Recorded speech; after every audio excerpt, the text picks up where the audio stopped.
আমার আল্লাহ এই জন্য বলতেছে, রে বান্দা, আমি আল্লাহ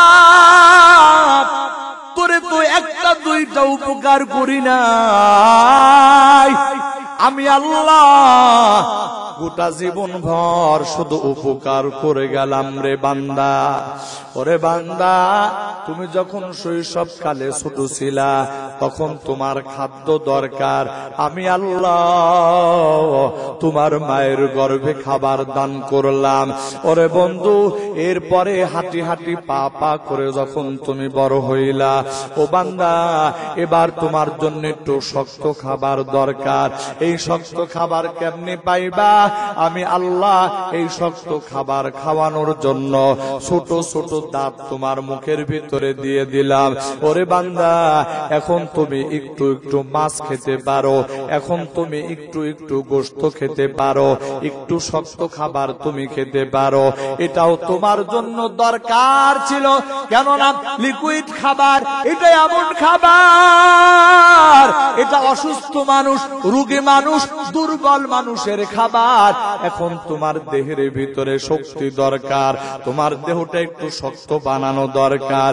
এজন্য দুনিয়ার কোন বিজ্ঞান তোমারে দাঁত লাগায় দেয় নাই, আমি আল্লাহ আমার কুদরতি ভাবে তোমার মুখের ভিতরে দাঁত লাগায় দিলাম।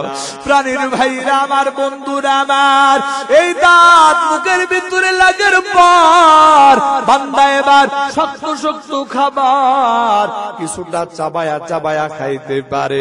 এখন আস্তে আস্তে শরীর মজবুত হয়, আস্তে আস্তে মানুষটা বড় হয়। ওরে বন্ধু, এই বড় হওয়ার পর আল্লাহর বান্দা এবার স্বয়ং সম্পূর্ণ হয়ে যায়, লেখাপড়া শিখে জ্ঞান বুদ্ধি বাড়ে। লেখাপড়া শিখার পর জ্ঞান বুদ্ধি বাড়ার পর ওই আল্লাহর বান্দা এতদিন পর্যন্ত যে মালিক তারে পদে পদে এত উপকার করেছে, এখন বড় হওয়ার পর ওই মালিকের উপকার করার কাজে একটু শুকরিয়া আদায় করা দরকার। কিন্তু বান্দা আল্লাহরে ভুলে যায়, আল্লাহরে আর সিজদা দেয় না, নামাজ পড়ে না, আল্লাহর হুকুম মতো জীবন চালায় না, বরং কথায় কথায় ইসলামের বিরোধিতা করে, আলেম উলামাদের বিরোধিতা করে, কথায় কথায় আল্লাহ আল্লাহর রাসূলের হুকুমের বিরোধিতা করে। একটু আওয়াজ দেয়া কথা বলেন ঠিক কিনা?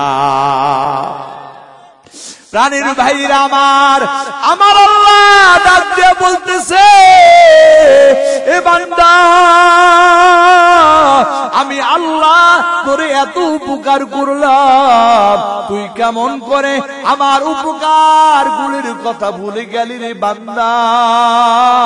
আমি আল্লাহ তোরে এত সুন্দর আয়োজন করে বানাইলাম, এত সুন্দর করে আমি আল্লাহ তোরে এত সুন্দর গঠন দিয়ে আমি আল্লাহ তোরে বানাইলাম। আমার আল্লাহ পবিত্র কোরআনে হাকিমের মধ্যে বলেন, লাকাদ খালাকনাল ইনসানা ফি আহসানি তাকবীর।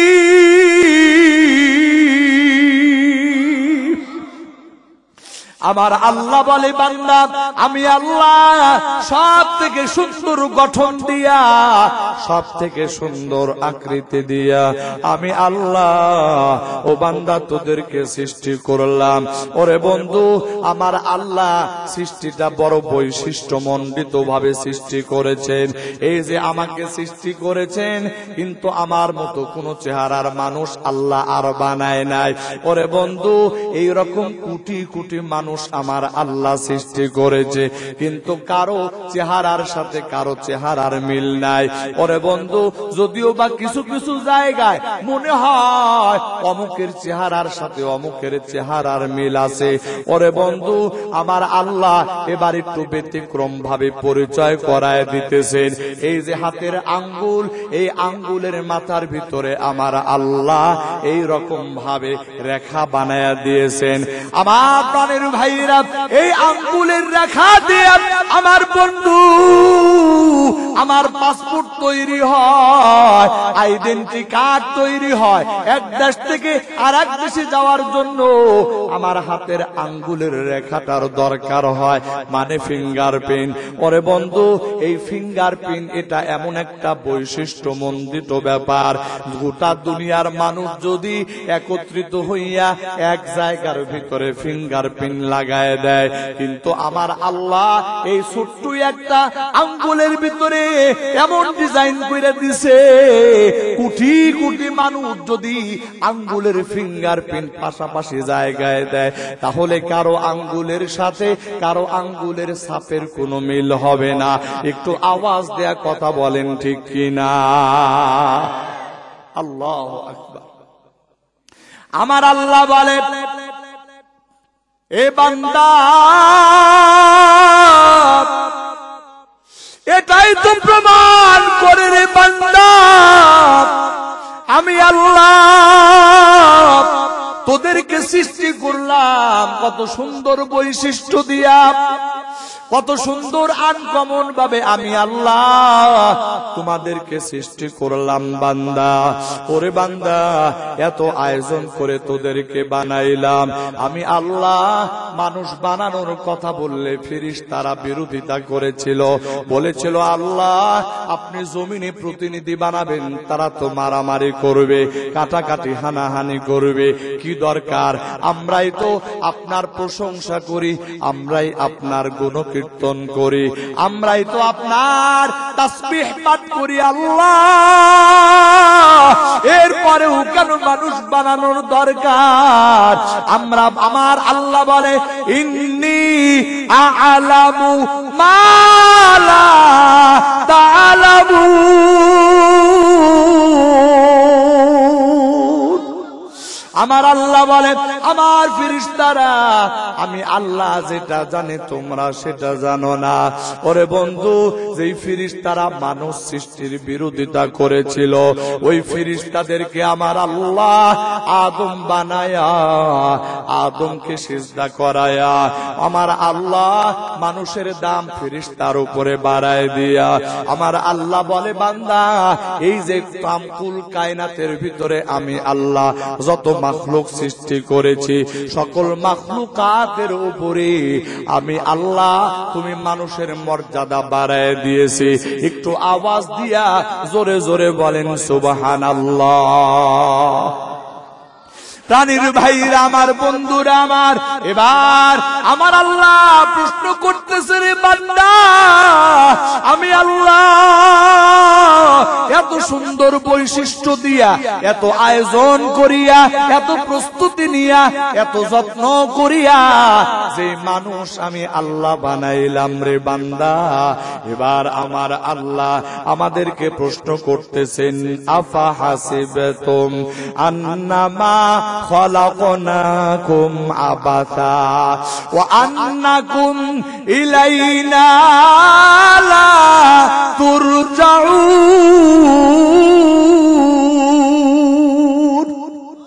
আমার আল্লাহ বলতেছে, ও বান্দা, আমি আল্লাহ তোমাদেরকে যে বানাইলাম এত আয়োজন করে, এটা কি এমনি এমনি বানাইলাম নাকি? ওরে বান্দা, তোমরা কি কোনোদিন আমি আল্লাহর কাছে প্রত্যাবর্তন করবে না? আমি আল্লাহর কাছে কোনোদিন কি তোমরা ফিরে আসবে না? ওরে বন্ধু, এই প্রশ্ন আমার আল্লাহ আমাকে আপনাকে করেছেন। এরপরে এই প্রশ্নের জবাব আমার আল্লাহ অন্য এক আয়াতের ভিতরে দিতেছেন, মিনহা খলাকনাকুম ওয়া ফিহা নুঈদুকুম ওয়া মিনহা নুখরিজুকুম তারাতান উখরা। আমার আল্লাহ বলে, ও বান্দা, আমি আল্লাহ তোমাদেরকে মাটি থেকে সৃষ্টি করেছি, আবার আমি আল্লাহ তোমাদেরকে মাটির ভিতরে ফিরায় নিয়ে যাব। শুধু তাই নয়, আমার আল্লাহ বলে, এ বান্দা, ওই মাটির ভিতরে ফিরায় নেব, তার মানে তোমরা মৃত্যুর পর মাটির ভিতরে চলে যাবে, তোমাদের চামড়াগুলো মাটি খেয়ে ফেলবে, গোশতগুলো মাটি খেয়ে খেয়ে ফেলবে, হাড্ডিগুলো মাটি খেয়ে ফেলবে। ওরে বান্দা, ওই মাটির ভিতরে তোমার অস্তিত্ব একেবারে ধ্বংস হয়ে যাবে, একেবারে বিলীন হয়ে যাবে। আমার প্রাণীর ভাইরা, এতটুকুন পর্যন্ত যদি হইতো তাহলে কোনো চিন্তার কারণ ছিল না, তাহলে তো আমরা শেষ হয়ে গেলাম, আর আমাদের কোনো টেনশন নাই, কোনো চিন্তা নাই। কিন্তু আমার আল্লাহ বলতেছে, বান্দা এত দূর পর্যন্ত শেষ না। আমার আল্লাহ বলে, ওয়ামিনহা নুখরিজুকুম তারাতান উখরা। আমার আল্লাহ বলতেছে, বান্দা আমি আল্লাহ ওই মাটি থেকে তোমাকে পুনরায় আমি আল্লাহর আদালতে তোমাদেরকে উঠায়া দিব। আমার প্রাণের ভাইয়েরা, আমার বন্ধুরা, মানুষ মৃত্যুর পরে মাটির ভিতরে পচে গলে একেবারে অস্তিত্বহীন হয়ে যাবে। আবার ওখান থেকে আমার আল্লাহ মানুষকে অস্তিত্ব দিয়া, তাকে তার শরীর দিয়া, তাকে তার আত্মা দিয়া, তাকে তার রূহ দিয়া আমার আল্লাহ আবার তার দরবারে আমাকে, আপনাকে, আমাদের সবাইকে, গোটা দুনিয়াতে যত মানুষ আছে সমস্ত মানুষকে আল্লাহ পাক তার দরবারে হাজির করবেন। কথা বলেন ঠিক কিনা? কাজটা কি? আমার আল্লাহ বলেন, আল্লাযী খালাকাল মাউতা ওয়াল হায়াতা লিয়াবলুয়াকুম আইয়ুকুম আহসানু আমালা ওয়া হুয়াল আজিজুল গফুর। আমার আল্লাহ বলে, এ বান্দা আমি আল্লাহ হায়াত সৃষ্টি করেছি, মাউত সৃষ্টি করেছি। কেন রে বান্দা?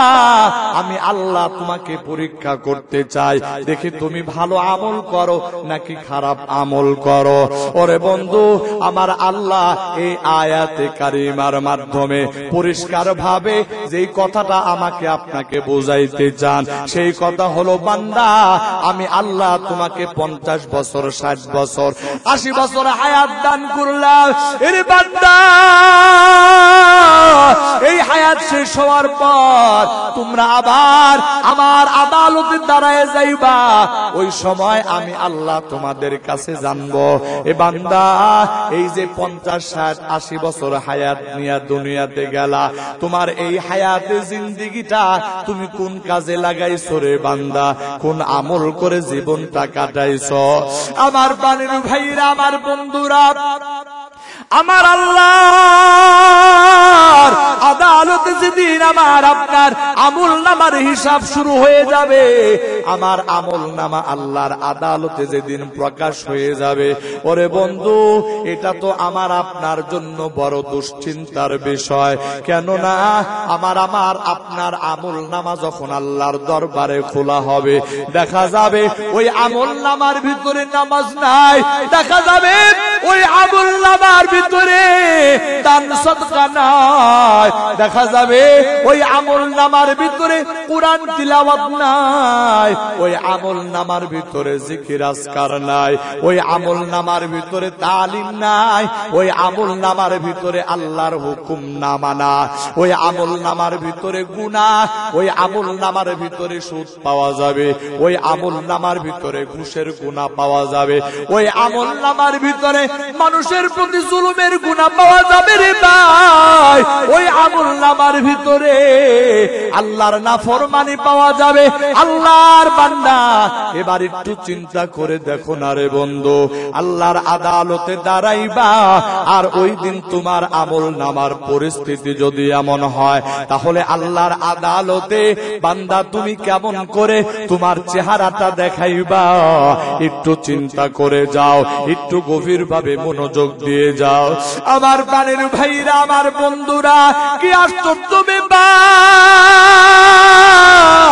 আমার আমল নামার এমন দুরবস্থা, কিন্তু আমি আর আপনি একটু চিন্তা করি না, একটু আমার আপনার ভিতরে টেনশন হয় না, আমার আপনার ভিতরে কোনো দুশ্চিন্তা হয় না।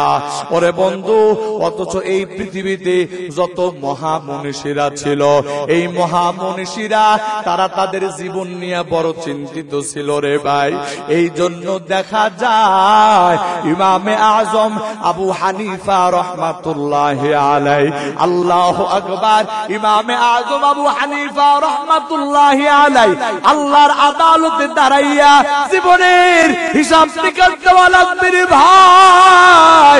এই জন্য কত চিন্তা, কত টেনশন, কত টেনশন। আল্লাহু আকবার। আল্লাহর বান্দা এই জমিনের ভিতরে যখন ছিলেন 1 বছর 2 বছর নয়, 1 মাস 2 মাস নয় রে বন্ধু, দীর্ঘ 40 বছর পর্যন্ত ইশার নামাজের ওযু দিয়া ফজরের নামাজ পর্যন্ত আদায় করেছেন। একটু আওয়াজ দিয়া জোরে জোরে বলেন আল্লাহু আকবার। কি টেনশন তাদের ভিতরে যে আল্লাহর আদালতে আমল নামা প্রকাশ হবে। ওই আমল নামার ভিতরে কি কি আমল থাকবে না থাকবে, আল্লাহ পাকের দরবারে কোন আমলের কারণে ধরা খেয়ে যাব, কোন গুনাহের কারণে ধরা খেয়ে যাব, এই চিন্তা, এই টেনশনে আল্লাহর বান্দা 40 বছর পর্যন্ত রাতের অন্ধকারে ঘুমাইতে পারে না, বরং ইশার নামাজের ওযু দিয়া ফজরের নামাজ পর্যন্ত আদায় করেছে। আল্লাহু আকবার। আমার প্রাণের ভাইয়েরা, এবার আমি আর আপনি চিন্তা করে দেখি, আমার আপনার জীবনে এমন কয়টা রাত গেছে রে ভাই, আল্লাহর ভয়ে, আখিরাতের ভয়ে এমন কয়টা রাত গেছে রে, যে রাতের ভিতরে সারা রাত জেগে জেগে আমরা নামাজ পড়েছি। এমন কয়টা রাত গেছে রে, যে রাতের ভিতরে আমি আর আপনি কোরআন তিলাওয়াত করে রাত কাটায় দিয়েছি। এমন কয়টা রাত গেছে রে, যে রাতের ভিতরে আমি আর আপনি জিকির করে করে কাটায় দিয়েছি। আমার প্রাণের ভাইরা, আমার বন্ধুরা, সামগ্রিক ভাবে দেখলে দেখা যাবে রে ভাই, আমার আপনার জীবনে এইরকম কোন রাত আসে না। অথচ পক্ষান্তরে যদি চিন্তা করা যায়, আল্লাহর বান্দা জীবনে কত খেলাধুলার জন্য রাত কাটায় দিয়েছি। ওরে বন্ধু, বন্ধু বান্ধবের বিয়ের আসরে যাইয়া নাচ গান করতে গিয়া রাত পার করে দিছি। নাটক সিনেমা দেখতে গিয়া কত রাত জীবনে পার করে দিছি রে আল্লাহর বান্দা। এই রকম ভাবে প্রেমিকার সঙ্গে, বান্ধবীর সঙ্গে ফেসবুকে আলাপ করতে গিয়া, মেসেঞ্জারে আলাপ করতে গিয়া কত রাত এইরকম নির্ঘুম ভাবে কাটায় দিয়েছি। ফেসবুক চালায়া, ইউটিউব চালায়া কত রাত এইরকম নির্ঘুম কাটায় দিয়েছি রে আল্লাহর বান্দা। আমার আল্লাহ যদি বলে, বান্দা আমি আল্লাহর সন্তুষ্টির জন্য, আমি আল্লাহর ভয়ে কয়টা রাত জাগিয়া নামাজ পড়েছো, কোরআন তিলাওয়াত করেছো, জিকির আজকার করেছো, ওরে বান্দা আজকে আমার দরবারে একটু এই ব্যাপারে হিসাব দিয়ে যাও। আমার প্রাণের ভাইরা, আমার বন্ধুরা, ওই দিন আমার আপনার চেহারাটা আল্লাহর আদালতে কেমন করে দেখাবো রে ভাই। এই জন্য আল্লাহর বান্দা আজকের এই মাহফিল খানা, এই যে আয়োজন করা হয়েছে, আমার দিল বলে এই মাহফিলের আয়োজনটা শুধুমাত্র কর্তৃপক্ষ টাকা পয়সা খরচ করে এই জন্য আয়োজন করেছে, যাতে করে এলাকার মানুষ নামাজি হয়ে যায়, যাতে করে এলাকার মানুষ সত্যবাদী হয়ে যায়, যাতে করে এলাকার মানুষ সুদ মুক্ত, ঘুষ মুক্ত জীবন করতে পারে, এলাকার মানুষ যেন আল্লাহর হুকুম মাননেওয়ালা হয়ে যেতে পারে। আমার প্রাণের ভাইরা, আমার বন্ধুরা, এই ময়দান থেকে যদি আল্লাহর একজন বান্দা সিদ্ধান্ত নিয়ে যাইতে পারো রে ভাই, আজকের পর থেকে নিয়ে জীবনে আর 1 ওয়াক্ত নামাজ ছাড়বো না, জীবনে আর কোনোদিন মিথ্যা কথা বলবো না, জীবনে আর কোনোদিন প্রিজিং করব না, কোনো মানুষের প্রতি জুলুম করব না, জীবনে আর মাদক সেবন করব না, জীবনে আল্লাহর হুকুম আর লঙ্ঘন করব না। এই রকম প্রতিজ্ঞা নিয়ে আল্লাহর কোন বান্দা যদি এখান থেকে বিদায় নিতে পারে, আর আগামী কাল থেকে যদি আল্লাহর বান্দার জীবন চলার পথে আমলের ক্ষেত্রে একটু পরিবর্তন আসে রে ভাই, আমি বলবো এই বৃষ্টি ভেজা আজকের যে আয়োজন করা হয়েছে, এই আয়োজনটা আমার আল্লাহর দরবারে কবুল হয়ে যাবে। একটু আওয়াজ দিয়া জোরে জোরে বলেন কথা ঠিক কিনা? প্রাণের ভাইরা, আমার বন্ধুরা, আমার একটু গভীর মনোযোগ দিয়ে খেয়াল করে শুনো রে ভাই, আমার আপনার ভিতরে একটু চিন্তা করা দরকার, একটু ফিকির করা দরকার। আমার আপনার ভিতরে তো চিন্তা ফিকির নাই বললেই চলে, অথচ আমার আপনার মৃত্যুটা কত কাছে।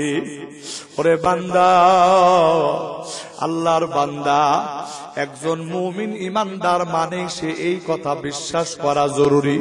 ও বান্দা, তোমার চোখের পাতা বন্ধ করার পরে, এই চোখের পাতা খোলার আগেই দুনিয়া থেকে বিদায়ের ডাক আমার আপনার চলে আসতে পারে।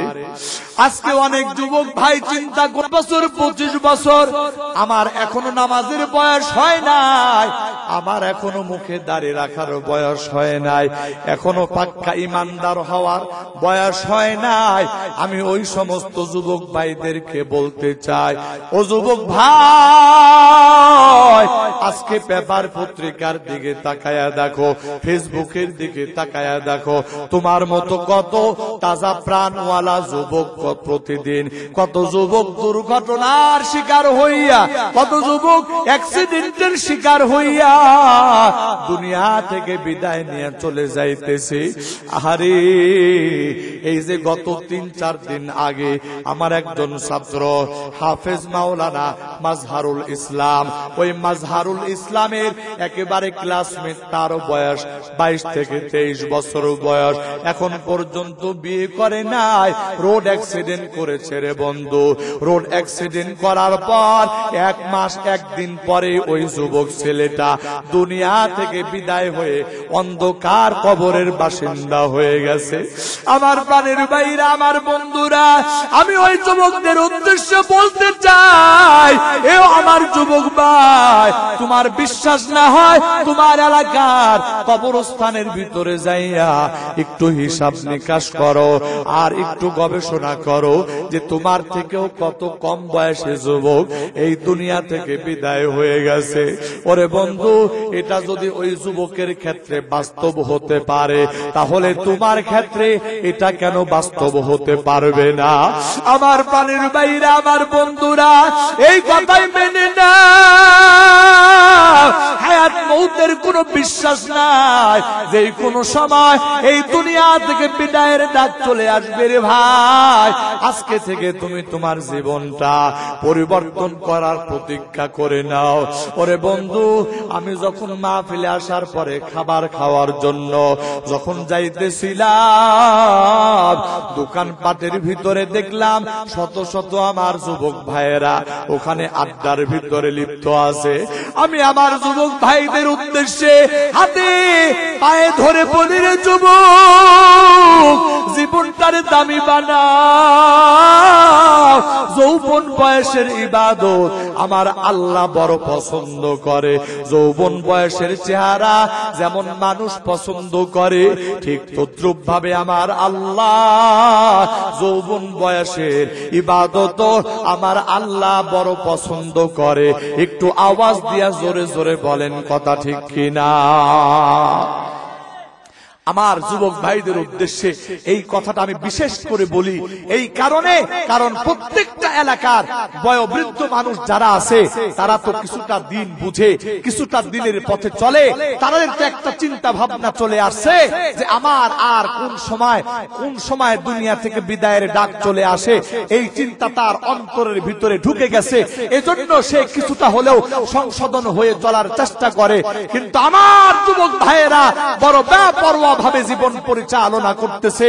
আমার যুবক ভাইদের উদ্দেশ্যে এই জন্য বিশেষ ভাবে আহ্বান থাকবে, আমার যুবক ভাই, আসো আজকে তওবা করে দিনের পথে ফিরে আসো। তুমি যদি আল্লাহ ওয়ালা হয়ে যাও, তুমি যদি আল্লাহর প্রিয় বান্দা হয়ে যাও, তুমি যদি নেককার হয়ে যাও, আল্লাহর কসম তোমার দেখা দেখি তোমার এলাকার আর অনেক যুবক নামাজি হয়ে যাবে। একটু আওয়াজ দিয়ে বলেন, কথা ঠিক কিনা? বলেন তো, আমাদের জীবন পরিবর্তন করা দরকার কিনা? আর একটু আওয়াজ দিয়ে বলেন, করা দরকার কিনা? আল্লাহু আকবার। হযরত উমর ফারুক রাদিয়াল্লাহু তাআলা আনহু আখিরাতের ব্যাপারে এমন চিন্তা, এমন ফিকির তার মধ্যে ছিল রে ভাই। হযরত ওমর রাদিয়াল্লাহু তাআলা আনহু সাধারণ কোন মানুষের নাম আমি বলি নাই ওরে বন্ধু।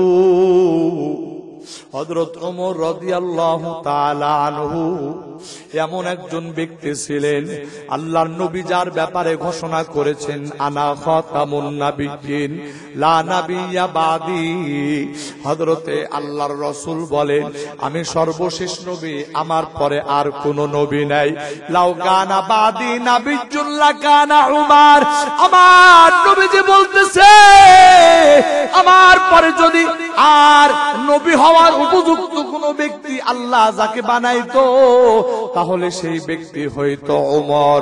ওরে বন্ধু, এই ওমর এত বড় আল্লাহর প্রিয় বান্দা ছিল। আমার প্রাণের ভাইয়েরা, এই ওমরের ব্যাপারে আমার নবী বলে গেছেন ওমারু ফিল জান্নাহ, ওমর হলো জান্নাতে।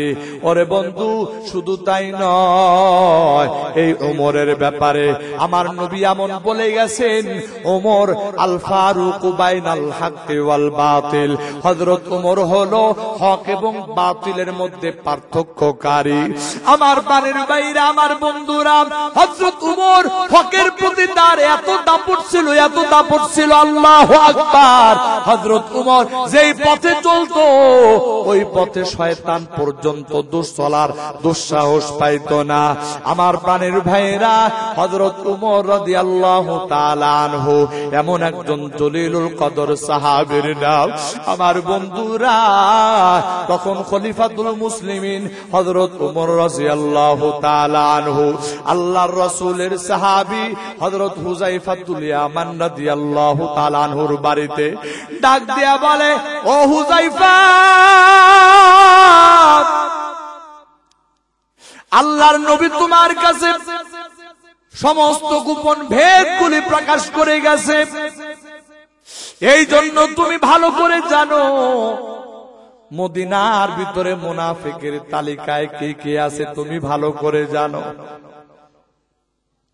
হযরত ওমর ডাক দিয়া বলে ও হুযায়ফাতুল ইয়ামান, আমি ওমর জানতে চাই আমি ওমরের নামটা কি মুনাফিকের তালিকার মধ্যে আছে নাকি? বন্ধুরা আমার, হযরতে হুযায়ফাতুল ইয়ামান ডাক দিয়া বলে ও খলিফাতুল মুসলিমিন, আল্লাহর নবী জনাবে মুহাম্মদুর রাসূলুল্লাহ সাল্লাল্লাহু আলাইহি ওয়াসাল্লাম আমার কাছে মদিনার ইহুদিদের নামের তালিকা দিয়ে গেছে, কথা সত্য। উপায় ও খলিফাতুল মুসলিমিন, কিন্তু এটার ভিতরে কার নাম আছে আর কার নাম নাই এটা আল্লাহর নবী আমাকে বলা সম্পূর্ণরূপে নিষিদ্ধ করে গেছে, যার কারণে এই ব্যাপারে কোনো তথ্য আমি আপনাকে দিতে পারবো না।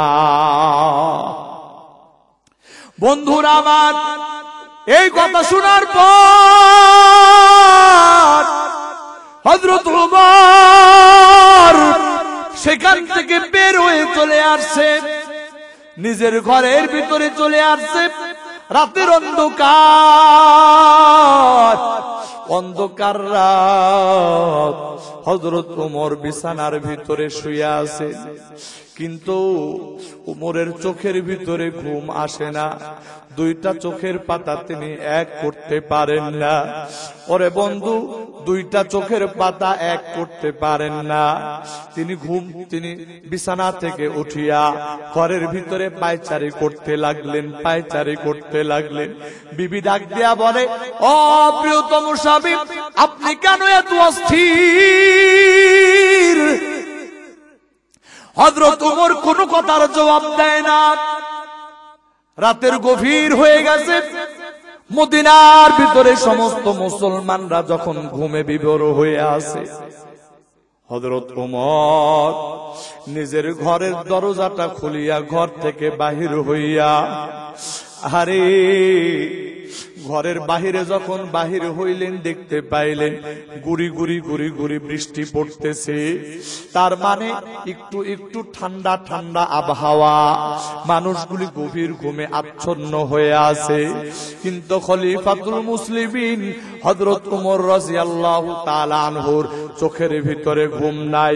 তিনি ঘর থেকে বাহির হইয়া আবার গুটি গুটি পায়ে তিনি হুযায়ফাতুল ইয়ামান রাদিয়াল্লাহু তাআলা আনহুর ঘরের দরজার সামনে যাইয়া ঘরের দরজায় তিনি আওয়াজ দিলেন, নক করলেন। ভিতর থেকে আওয়াজ, এত রাত্রি থেকে হযরত ওমর ডাক দিয়ে বলতেছে, ও হুযায়ফাতুল ইয়ামান, আমি উমর। হযরত হুযায়ফাতুল ইয়ামান ধরফর করে বিছানায় থেকে উঠিয়া তাড়াতাড়ি করে যাইয়া ঘরের দরজাটা খুললেন আর বললেন, ও খলিফাতুল মুসলিমিন, এত গভীর রাত্রিতে আপনি আমার ঘরের দরজার সামনে দাঁড়ায় আছেন। হযরত ওমর ডাক দিয়া বলে, ও হুযায়ফাতুল ইয়ামান, আমার মনের ভিতরে তো শান্তি লাগতেছে না, আমার মন থেকে চিন্তা দূর হইতেছে না, আমার কলিজা ফেটে যাইতেছে, আমার শুধু ভয় লাগতেছে। মানুষের হায়াত মৌতের কথা তো বলা যায় না। আমি ওমর যদি এখন আমার মৃত্যু হয়ে যায়, আগামী কাল তো আমার জানাজার নামাজ হয়ে যাবে। ও হুযায়ফা, আমি তোমার কাছে জানতে চাই, আগামী কাল আমি ওমরের জানাজার নামাজ যদি হয়, তুমি হুযায়ফা, তুমি কি আমার জানাজার নামাজ পড়ার জন্য আসবানি? বন্ধুরা আমার, হযরত ওমরের প্রশ্ন যখন করেছে রে ভাই, হযরত হুযায়ফাতুল ইয়ামান চোখের পানি ছেড়ে দিয়া বলে, ও খলিফাতুল মুসলিমিন, হযরত ওমর, আপনি মারা যাবেন, আপনার জানাজার নামাজ পড়ব না, তাহলে এই মদিনাতে আমি আর কার জানাজার নামাজ পড়ব? আমার প্রাণের ভাইয়েরা, এই কথা যখন বলেছে হযরত হুযায়ফা, হযরত ওমর ডাক দিয়া বলতেছে, হুযায়ফা রে, তুমি অনেক বড় একটা চিন্তা থেকে আমারে বাঁচায় দিলা, অনেক বড় একটা টেনশন থেকে তুমি আমারে বাঁচায় দিলা। পরে কি টেনশন, কি চিন্তা আপনার? হযরত ওমর ডাক দিয়া বলে, আমি জানি যাদের নাম মুনাফিকের লিস্টের ভিতরে আছে, তুমি তাদের জানাজা পড়ো না। আমার প্রাণের ভাইরা, হযরত ওমর ডাক দিয়া বলতেছে, এখন আমি নিশ্চিত হয়ে গেলাম, আমি ওমরের নামটা মুনাফিকের লিস্টের ভিতরে নাই। যেহেতু তুমি আমার জানাজার নামাজ পড়বা বলে স্বীকৃতি দিয়েছো, আমি ওমর বুঝে নিলাম আমার নামটা এখন আর মুনাফিকের দফতরের মধ্যে নাই। হযরত হুযায়ফা ডাক দিয়া বলে, ও খলিফাতুল মুসলিমিন, আপনার অন্তরের ভিতরে এত ভয় কেন? আপনার ব্যাপারে তো আল্লাহর রাসূল বলে গেছে যে আপনি জান্নাতি। আপনার ব্যাপারে তো আল্লাহর রাসূল আরো কত কথা বলে গেছে, এরপরেও আপনি কেন এত ভয় পান? হযরত ওমর ডাক দিয়া বলে, আল্লাহর রাসূল কথা বলে গেছে অনেক আগে, এর ভিতরে অনেক সময় অতিবাহিত হয়ে গেছে।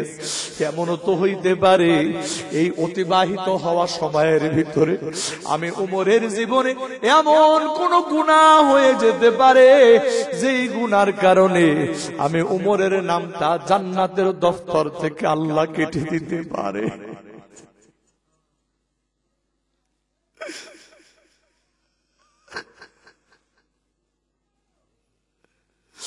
আল্লাহ,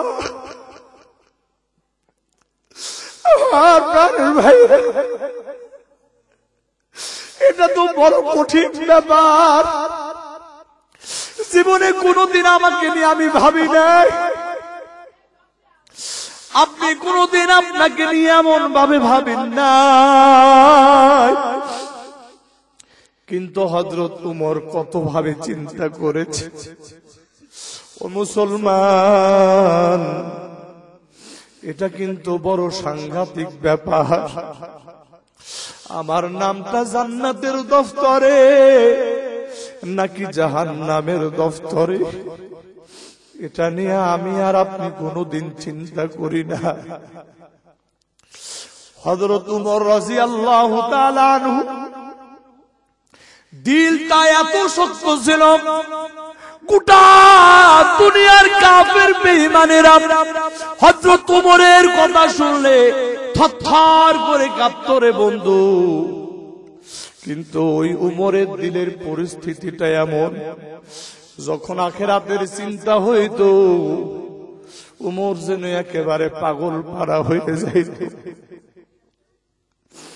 আল্লাহর নবীর সাহাবী হযরত উমর যখন আত্মাইদের হাতে,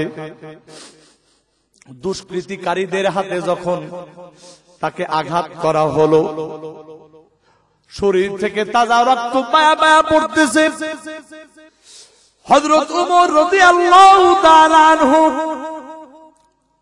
নিজের শরীরের রক্তটা কোন রকম ভাবে গামছা দিয়া বাঁধিয়া রক্ত বন্ধ করিয়া তিনি ফজরের নামাজ আদায় করলেন। কিছুক্ষণ পরে তিনার ইন্তেকাল হয়ে গেল।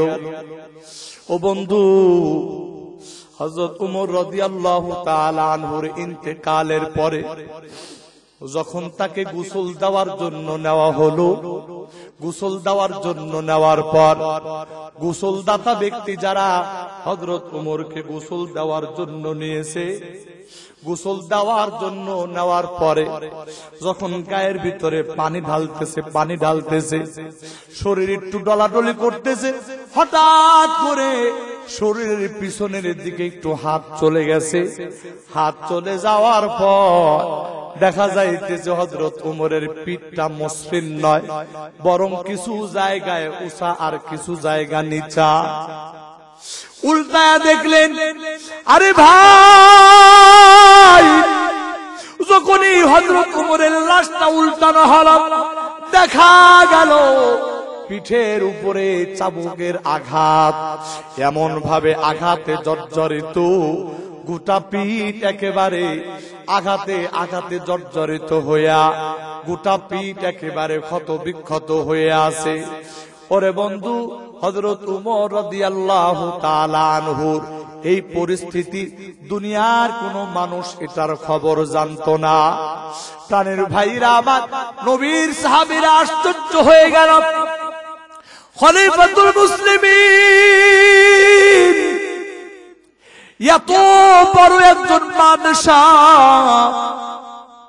গোটা দুনিয়ার কাফের বেঈমানেরা যার নাম শুনলে থরথর করে কাঁপত, ওই খলিফাতুল মুসলিমিন হযরত উমর রাদিয়াল্লাহু তাআলা আনহু, তার পিঠের ভিতরে এমন চাবুকের আঘাত কে করেছে, কোন দিন করেছে, এটা তো কেউ জানে না, কেউ দেখে না।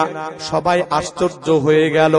যদি কেউ আঘাতই না করবে তাহলে তার পিঠের ভিতরে এত আঘাতের চিহ্ন কেন দেখা যাবে? আমার প্রাণের ভাইরা, আমার বন্ধুরা, হযরত উমর রাদিয়াল্লাহু তাআলা আনহু এই আঘাতের চিহ্ন যখন সবার মধ্যে জানাজানি হয়ে গেল, নবীর সাহাবীরা আশ্চর্য হয়ে গেল, হয়রান হয়ে গেল, অস্থির হয়ে গেল। এই আঘাতের চিহ্ন কোথায় থেকে আসলো, কেন হলো এই রকম আঘাতের চিহ্ন? আমার বন্ধুগণ, এমন সময় হযরত উমরের ছেলে আব্দুল্লাহ ইবনে উমর রাদিয়াল্লাহু তাআলা আনহু ঘরের ভিতর থেকে একটা পুরাতন ডায়েরি বাহির করিয়া নবীর সাহাবীদের সামনে হাজির হইয়া বলতেছে, এই যে দেখেন আমার হাতের ভিতরে একটা ডায়েরি, এই ডায়েরিটা আমার বাবার জীবনের নিত্য সঙ্গী। আমার বাবা দৈনন্দিন তার একটা আমল ছিল এই রকম, যখন তিনি সারা দিন রাষ্ট্রীয় কাজে ব্যস্ততা থাকার পরে যখন সন্ধ্যার পরে রাত যখন হয়ে যাইত, যখন তিনি আরাম করার জন্য ঘরে যাইতেন, ঘরে যাওয়ার পর আমার বাবা এই খাতাটা সামনে নিয়ে বসতেন আর সারা দিনের হিসাব নিকাশ করতেন। আল্লাহু আকবার। হযরত আব্দুল্লাহ ইবনে ওমর বলেন, আমার বাবা সারাদিন কোন কোন নেক আমল করেছে, ওই নেক আমলের কথাগুলো এই ডায়েরিটার ভিতরে তিনি লিখতেন আর আল্লাহর কাছে শুকরিয়া আদায় করতেন। আর সারাদিন যদি কোনো অন্যায় করে থাকতেন মানে এটা বোঝাইছেন যে কোনো আমল তিনি প্রতিদিন বেশি বেশি সংখ্যায় করতেন। যেমন প্রতিদিন তিনি এই রকম 100 রাকাত করে নফল নামাজ পড়তেন, কিন্তু ঘটনাক্রমে যদি কোনোদিন 100 রাকাত থেকে 20 রাকাত কমে যায় মানে 80 রাকাত হয়েছে। প্রতিদিন তিনি 2 ঘন্টা জিকির করতেন।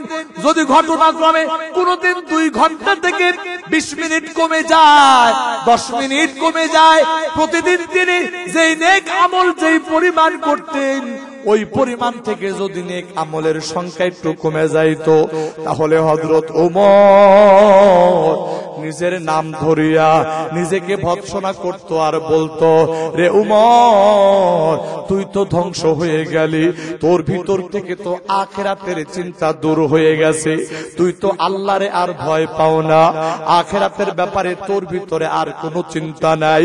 এই কথা বলিয়া আমার বাবা নিজের হাতের ভিতরে চাবুকটা লইয়া ওই চাবুক দিয়া নিজের পিঠের ভিতরে এত জোরে জোরে আঘাত করতে যে এক একটা আঘাত যখন পিঠের ভিতরে পড়তো, ওই আঘাতের কারণে আমার বাবার পিঠটা একেবারে ক্ষতবিক্ষত হয়ে যাইত, আমার বাবার পিঠ একেবারে রক্তাক্ত হয়ে যাইত, আমার বাবার পিঠ থেকে মাঝে মধ্যে এই রকম গোশতের টুকরা উঠে চলে আসতো।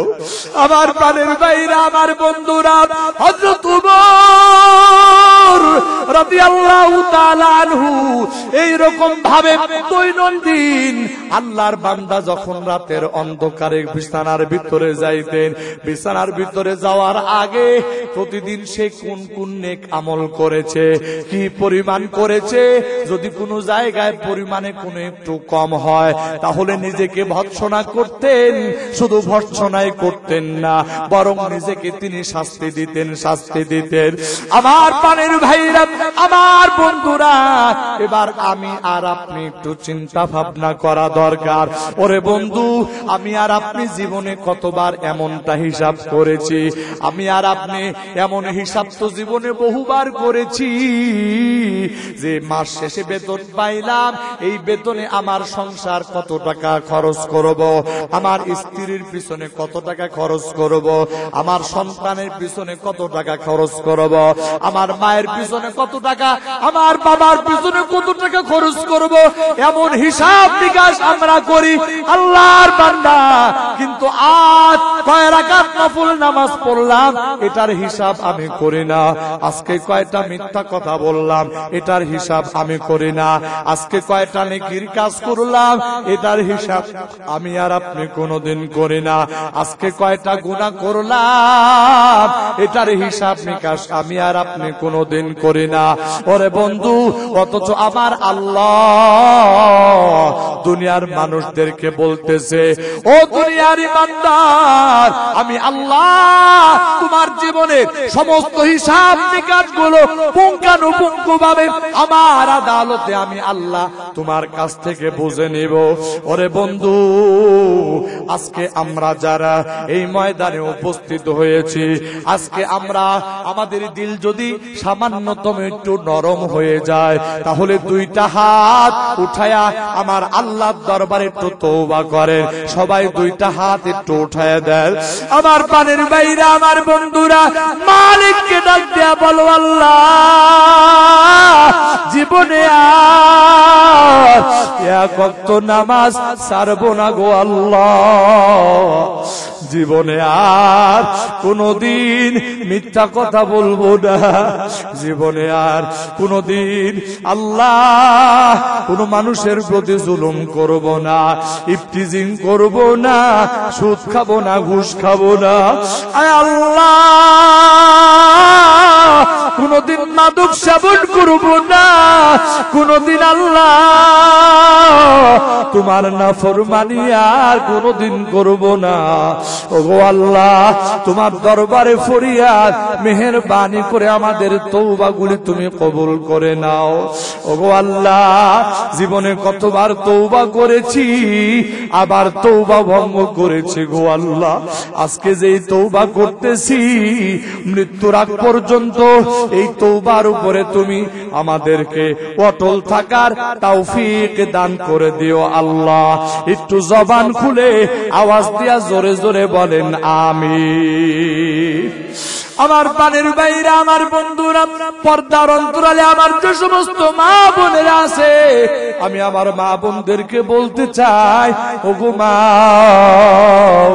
আমার নবী বলেছেন আমার মা বোনদের জন্য জান্নাত একেবারে সোজা, একেবারে সোজা। আমার মা বোনদেরকে বলেছে, ও দুনিয়ার নারীরা, তোমরা মাত্র 4টা কাজ করবা। 1 নাম্বার, আলমার আতু ইদা সাল্লাত খামসাহা, দৈনন্দিন 5 ওয়াক্ত নামাজ সময় মতো তুমি আদায় করবা গো মা। রান্না করবা, এরপরেও সময় মতো 5 ওয়াক্ত নামাজ আদায় করবা। সন্তান লালন পালন করবা, এরপরেও 5 ওয়াক্ত নামাজ সময় মতো আদায় করবা। মেহমানদারিও করবা, আবার সময় মতো 5 ওয়াক্ত নামাজ আদায় করবা। ঘর দুয়ার গুছাইবা, আবার সময় মতো 5 ওয়াক্ত নামাজ আদায় করবা। 2 নাম্বার আমল, ওয়াসামাত শাহরাহা, আল্লাহর নবী বলেন 2 নাম্বার আমল রমজান মাসের রোজা রাখবা। 3 নাম্বার আমল ওয়া আহসানাত ফারজাহা, মানে লজ্জা স্থানের হিফাজত করবা। তার মানে ওগো মা, আল্লাহর পবিত্র বিধান, পর্দার বিধান যেটা ফরজ, এই পর্দার বিধান জীবনে মেনে চলবা। 4 নাম্বার, আল্লাহর নবী বলেন ওয়া তাআত তাআলাহা, যদি নারীরা তাদের স্বামীর খিদমত করে, আমার নবী বলেন এই 4টা কাজের বিনিময়ে আমার আল্লাহ ওই নারীর জন্য জান্নাতের 8টা দরজা খুলে দিবে। যেই দরজা দিয়ে জান্নাতে যেতে চায় আমার আল্লাহ ওই দরজা দিয়ে তারে জান্নাতে যাওয়ার অধিকার দান করবে।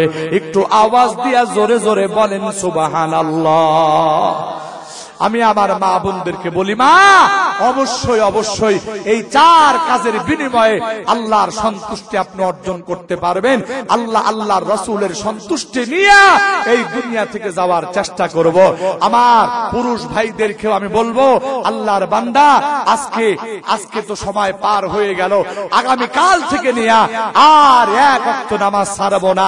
যারা দাড়ি রাখি নাই মুখের মধ্যে দাড়ি রাখবো, গায়ের মধ্যে সুন্নতি লিবাস লাগায় নেব, আল্লাহর হুকুম মতো জীবন চালাইব।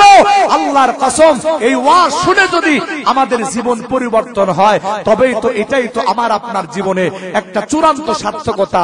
একটু আওয়াজ দিয়ে বলেন কথা ঠিক কিনা? যদি মা বাবা বেঁচে থাকে তাহলে অবশ্যই ওই মা বাবার খেদমত করব। আর যাদের মা বাবা বেঁচে নাই, ওই মা আর বাবার জন্য আমরা সবাই আল্লাহ পাকের কাছে দোয়া করব, রব্বির হামহুমা কামা রব্বায়ানি সগীরা। আর বিশেষ করে যাদের মা বাবা দুনিয়াতে নাই, কিন্তু মা বাবার জীবদ্দশায় আপনি মা বাবারে কষ্ট দিবেন, আজকে ওই মা বাবার শান্তির জন্য মা বাবার নামে দান সদকা করবেন, মা বাবার নামে কোরআন তিলাওয়াত করবেন, মা বাবার নামে নামাজ পড়বেন, পরে পরে মহান আল্লাহ তাআলার দরবারে দোয়া করবেন, আল্লাহ আমার এই নামাজের সওয়াব আমার মা বাবার কবরে পৌঁছায় দাও। আমার এই দান সাদকার সওয়াব তুমি আমার মা বাবার কবরে পৌঁছায় দাও। আল্লাহ, আমি যে কোরআন তিলাওয়াত করেছি, আমার এই কোরআন তিলাওয়াতের সওয়াব মা বাবার কবরে পৌঁছায় দাও। আর আপনার মা বাবার সঙ্গী সাথী যারা, আপনার খালা হোক, খালু হোক, অথবা আপনাদের এলাকাবাসী যারা আপনার মা আপনার বাবার সাথে উঠা বসা করত, এই রকম ময় মুরব্বী যারা, তাদেরকে সম্মান করবেন, মাঝে মধ্যে তাদেরকে হাদিয়া দেবেন। তাহলে কি হবে? তারা যদি খুশি হয়, তাহলে তাদের সাথে আপনার মা বাবার সম্পর্ক ছিল, তারা খুশি হলে তাদের এই খুশির একটা আভাস ওই মা বাবার কবরে চলে যাবে। আর ওই মা বাবার কবরে যখন চলে যাবে, তখন ওই মা বাবার কবর থেকে আপনার জন্য রুহানি একটা দোয়া আপনি সন্তান হিসাবে পেতে থাকবেন। জোরে আওয়াজ দিয়ে বলেন কথা ঠিক কিনা? আমার প্রাণের ভাইয়েরা, এলাকার ভিতরে যদি গান বাজনা হয়ে থাকে, তাহলে তওবা করে নেন, আর জীবনে কোনোদিন গান বাজনা করবেন না। আমার প্রাণের ভাইয়েরা, বিবাহ শাদীতে অনেক এলাকায় গান বাজনা হয়, দয়া করে এই সমস্ত গান বাজনা অবশ্যই বন্ধ করার ব্যবস্থা করবেন। রব্বানা ইগফির লানা ওয়া লিওয়ালিদাইনা রব্বিরহামহুমা কামা রব্বায়ানি সগীরা। রব্বুল আলামিন, তোমার কুদরত নজর দিয়ে তাকায় দেখো গো আল্লাহ, তোমার বান্দাগুলি চাতক পাখির মতো বসিয়া কোরআনের কথাগুলি বড় আগ্রহ সহকারে শুনতেছিল। আল্লাহ গো, তোমার বান্দাদের জন্য কোন ভাষায় দোয়া করব গো আল্লাহ? তোমার বান্দাদের জন্য মনটা খুলে দোয়া করি ও গো আল্লাহ। যাদের অন্তরের ভিতরে কোরআনের প্রতি এমন মহাব্বত, ভালোবাসা, যাদের অন্তরের ভিতরে আলেম ওলামাদের প্রতি এমন মহাব্বত, আয় আল্লাহ, তোমার দরবারে ফরিয়াদ, কিয়ামতের কঠিন মুসিবতের দিন মানুষের মাথার এক বিগত করে যখন সূর্যের অবস্থান হবে রে মালিক, যেদিন মানুষের মাথা মগজগুলি ভাতের পানির মতো ঠকবক করে ফুটতে থাকবে আল্লাহ, ওগো আল্লাহ, ওই কঠিন মুসিবতের দিন আল্লাহ তোমার বান্দাগুলির জন্য আরশে আজিমের মধ্যে তুমি ছায়া দান করে দিও আল্লাহ, ওগো আল্লাহ। জীবনভর শুধু গুনাহ করেছি, গুনাহগুলির দিকে তাকাইলে জাহান্নাম ছাড়া কিছুই দেখি না গো আল্লাহ। নেক আমলের দিকে তাকাইলে জান্নাতের আশা করতে পারি না গো আল্লাহ।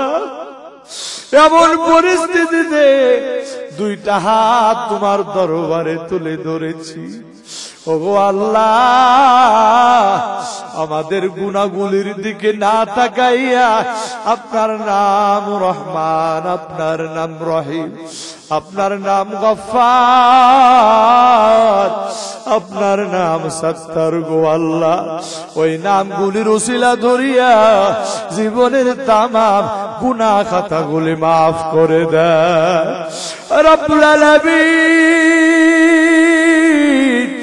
যতদিন পর্যন্ত হায়াত বাকি আছে আল্লাহ মেহেরবানি করে আল্লাহ আমাদেরকে বেশি বেশি নেক আমলের তৌফিক দান করে দেন। আয় আল্লাহ, সকল প্রকার গুনাহ থেকে আমাদেরকে বাঁচার তৌফিক দান করে দেন রব্বুল আলামিন। আয় আল্লাহ, তোমার দরবারে ফরিয়াদ, হায় আল্লাহ, আমরা যারা হাত তুলেছি, আমাদের যাদের মা নাই, যাদের বাবা নাই, দাদা দাদি নানা নানি আত্মীয় স্বজন নয় মুরব্বী যারা দুনিয়ার মায়া ছেড়ে অন্ধকার কবরে শুয়ে আছে, ওগো আল্লাহ কিয়ামত পর্যন্ত কবরগুলি জান্নাতের টুকরা বানায়া দাও রব্বুল আলামিন। আয় আল্লাহ, আপনার আলিশান দরবারে হাত তুলেছি। আল্লাহ গো, আমাদের মধ্যে যারা অসুস্থ আছে সুস্থতা দিয়ে দাও, যারা অভাবগ্রস্ত আছে অভাবগুলি দূর করে দাও। আল্লাহ, যারা বালা মুসিবতে আছে বালা মুসিবত থেকে তুমি হেফাজত করো। আয় আল্লাহ, প্রত্যেকের দিলে সমস্ত নেক মাকাসাতগুলি পুরা করে দাও রব্বুল আলামিন। আয় আল্লাহ, আপনার আলিশান দরবারে দুটি করে হাত বাড়িয়ে দিয়েছি। আল্লাহ, পর্দার আড়ালে আমার যত মা বোনেরা হাত তুলেছে, আমার মা বোনদেরকে আপনি জমানার রাবেয়া বসি বানায়া দেন আল্লাহ। আয় আল্লাহ, পর্দা নিশিন বানায়া দেন, আবেদা সালেহা জাহেদা বানায়া দেন রব্বুল আলামিন। এলাকার প্রতিটা যুবককে আপনি খালিদ বিন ওয়ালিদের মতো বানায়া দেন আল্লাহ। এলাকার প্রতিটা যুবককে আপনি আলী কাররামাল্লাহু ওয়াজহাহুর মতো বানায়া দেন রব্বুল আলামিন। এলাকার প্রতিটা বয়োবৃদ্ধ মানুষদেরকে আল্লাহ আপনি হযরত আবু বকর সিদ্দিকের মতো বানায়া দেন রব্বুল আলামিন। এই মাহফিল খানা সাজানোর জন্য যারা টাকা দিয়েছে, অর্থ দিয়েছে, শ্রম দিয়েছে, আল্লাহ বিবেক বুদ্ধি পরামর্শ দিয়েছে, আল্লাহ এই মাহফিল খানা সকলের জন্য নাজাতের জরিয়া বানায়া দেন রব্বুল আলামিন। এই এলাকার প্রতি খাস রহমত নাজিল করে দেন। আসমানের বালা আসমানে উঠায় দেন, জমিনের বালা জমিনে দাফন করে দেন আল্লাহ। আল্লাহ, বড় আশা নিয়া আপনার শাহী দরবারে হাত তুলেছি গো মালিক, মেহেরবানি করিয়া আমাদের দোয়া মুনাজাত গুলি কবুল ও মঞ্জুর করে নেন। আয় আল্লাহ, আলেম ওলামাদের গায়ে যারা হাত তুলে, আল্লাহ সহি তাবলীগ ওয়ালাদের গায়ে যারা হাত তুলে গো আল্লাহ, আল্লাহ তুমি তাদেরকে হেদায়েত দিয়ে দাও। হেদায়েত যদি না থাকে আল্লাহ তাদের উপযুক্ত বিচারের ব্যবস্থা করে দাও। সুবহানা রাব্বিকা রাব্বিল ইজ্জাতি আম্মা ইয়াসিফুন ওয়া সালামুন আলাল মুরসালিন ওয়ালহামদুলিল্লাহি রাব্বিল আলামিন।